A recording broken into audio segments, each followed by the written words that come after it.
Hi there, this is Tony from pianotone.ca, and this is my review on another product from Liquid Stands, their foldable and hopefully easily portable Z Stand.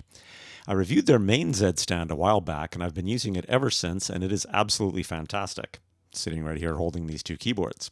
So I'm really looking forward to checking out their folding portable version. I've included a link to my review on the main stand in the description below, and that review also includes a look at their really well thought out second tier, which will also work with this foldable version. Liquid Stands did send me the foldable stand in order to do a review, so thanks a bunch to the good people at Liquid Stands for doing that. It's super appreciated, but I will be giving you my honest opinion in this video. And I will be starting the review with the stand fully assembled so that I can just jump right into reviewing it. For those that are interested in the assembly process, which was really easy, I'll include that too, but it's going to be at the end of the video. And I'll also include a look at how well the second tier works with the foldable version of the stand. So with all that out of the way, let's check it out.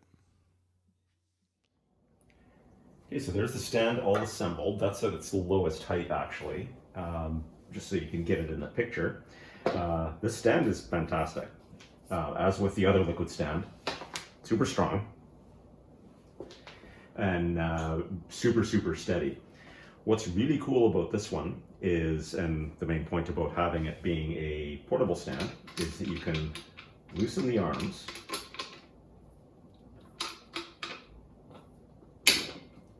so they fold down, and then tighten them up again.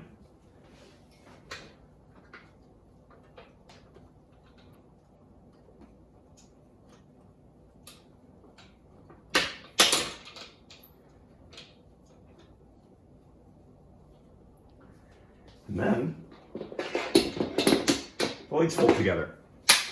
So that is by far a much easier thing for me to fit into my car than a fully assembled normal stand. I could also reduce the, move this to the narrowest width too if I want, but I've got this set up where I want it for my keyboard, so I'm just going to leave it there.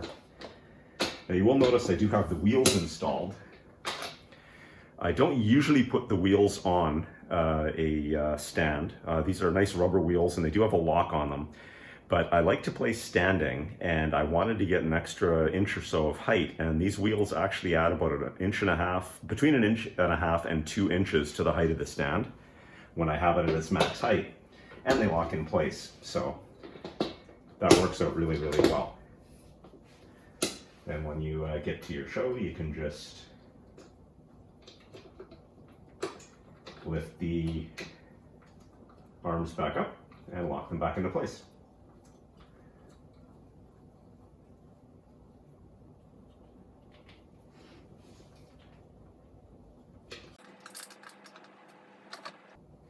They also do have a headphone hook as well, like they do on their other stand, but on this one, it's actually set up to be on the outside, which makes sense just so that it's not in the way of when you go to fold the stand up.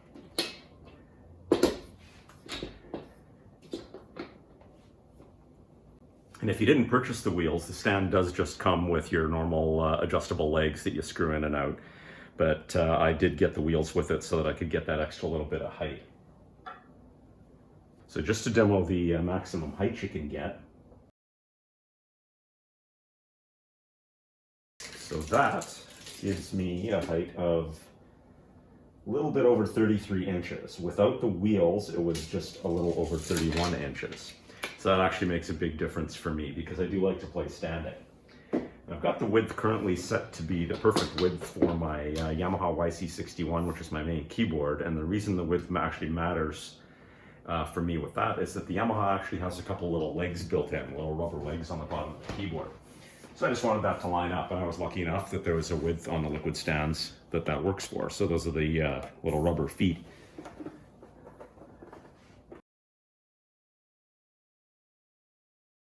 So that works perfectly and super stable. Compounding on that pretty good. And the other thing is because I play a lot of organ, things like this, organ slides, No problem whatsoever. Super, super stable for that too. There is a tiny bit of side-to-side movement, but that's going to be normal when you have the stand extended to this height.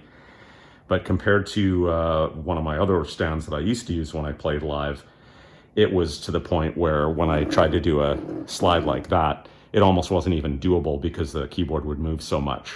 So this is really, really awesome. Now just to demo the maximum width I can get, I'll remember that I have this set at 4 holes for my Yamaha. I'm just going to lengthen this out a little bit. Okay, so the maximum length is just under 35.5 inches, which is going to be perfectly fine for 88 key keyboards. And I happen to have my Studio Logic Numa Compact here, which is 88 keys. And once again, nice and stable. That's awesome. One other thing I should mention is it also comes with the strap kit.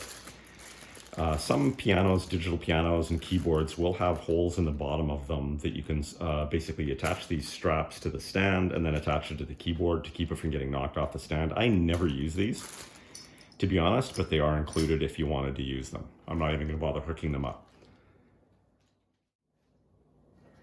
And then I'm going to put the second tier on. I'm not going to bother including the second tier in the assembly video that's coming at the end of this review because I've already shown how to assemble that in the video that I did on the main stand.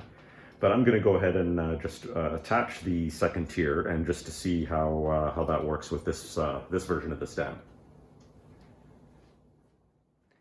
Okay, so I've got the second tier attached, and I do love the second tier on this on the Liquid Stands keyboards because this cross beam not only adds stability, but it allows you to slide the upper arms left and right as much as you want to accommodate any size of keyboard. If you had a little tiny 32 key keyboard up here, you could easily slide these closer together so that you'd be able to accommodate that. And the other thing is that this cross beam allows you to clamp on anything with like a table clamp style. Like I've got a mic boom that I can clamp onto this. And I've got an iPad stand that I can clamp onto that. So that's super, super handy, and it makes the whole keyboard more stable. But the thing I'm the most interested in is, and was curious about when I got this stand, given that it's portable and collapsible, is I realized the second tier is probably not gonna help that at all. It's probably gonna make it not quite as portable or collapsible, but let's just see how that goes. So what I've found is that with the second tier attached, because this cross brace adds so much stability, you can't actually flip down these arms one at a time, and you also can't flip them down if this is tight. So what you need to do is loosen the cross beam and just pull it a little bit out so it's not in a hole anymore. Then you do the normal loosening of the arms. You do have to do both of them though, because you have to do this at the same time. And then, once you get them loose enough, you'll be able to flip them down. And then you can tighten them again. And then, snap that back into place, and then you can pick the stand up, and the legs will fold. So it's still really, really portable, and once again I could make these the same or like a narrower width to fit into the car a little bit better. So it's a little bit less portable with the second tier, but you would expect that it would be, but it still folds up really nice.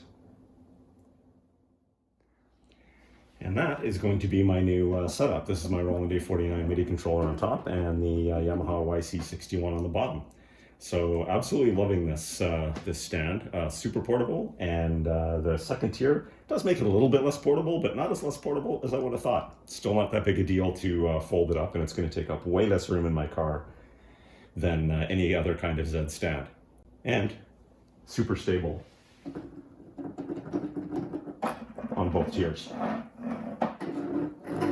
So super happy. Okay, so the verdict on the foldable Z stand from Liquid Stands. Well, Liquid Stands continues to impress me with every product that they have. This stand is fantastic. It took hardly any time to assemble. It's super stable and adjustable, and it folds up into a really nice and compact package really easily for transport. And I have to admit, I'm pretty surprised at how the second tier doesn't affect the portability as much as I thought it was going to. You just have to get used to how to fold it up with the second tier attached, and you're good to go. So that's pretty much it for this video. If you like the content, please feel free to smash the like button and subscribe to my channel. That does really help me out. I've included links in the description to my reviews on other products from Liquid Stands, as well as links so that you can check out current prices in your area on the Foldable Z Stand and the second tier from Liquid Stands themselves or from Amazon. And as usual, I've included links to some online piano and keyboard training that I've taken that worked really well for me. So if you want to see the assembly for the Liquid Stands Foldable Z Stand, then keep watching. That's coming up next. Other than that, thanks again for checking out the channel. Happy stand shopping and have an awesome day. Okay, so the assembly, believe it or not, this is the box that this entire stand comes in, but don't be fooled. Liquid Stands is really efficient with their packaging, and this is a pretty heavy box. So let's open it up and see what's inside. So as usual, with Liquid Stands, you get a nice full color instruction book on how to put it together. And it labels all of the different parts, and the accessories come in this box.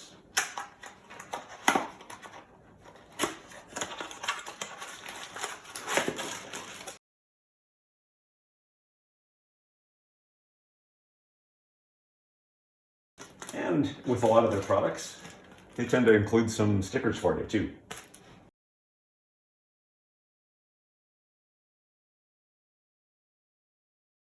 And the nice thing about Liquid Stands as well is they'll actually label the bags. So this is accessory number B, that's accessory C, accessory E, G, etc. Makes the assembly pretty easy, although there's not a lot of parts here, so I don't think this is going to be a big deal.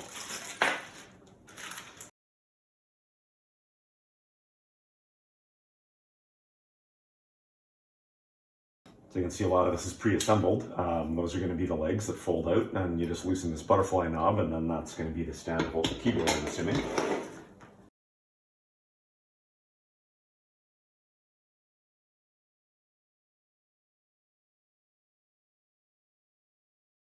We use these knobs to attach the cross beam.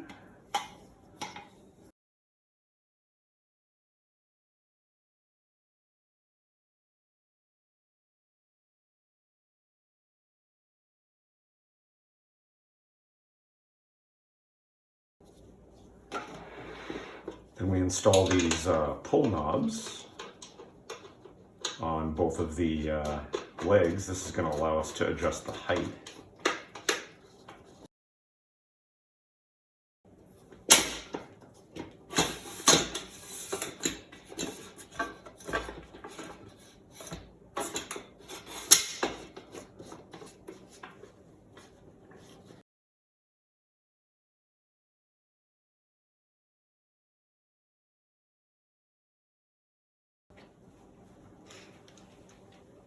And then we also need a pull knob on the cross beam.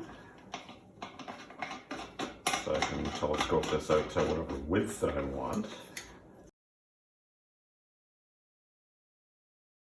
And then I've got a headphone hook, which is this guy. Check the instructions, but that looks like it goes right here. And they're going to have this, I'm assuming, the hook on the outside so that it doesn't interfere with the folding process. So that's kind of cool. And I think the only thing left to do is these pads to keep from scratching your keyboard. So these just peel and stick.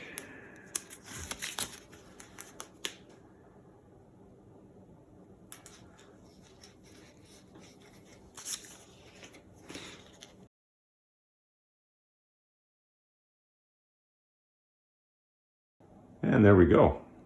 And that is extended to its maximum height and its maximum width.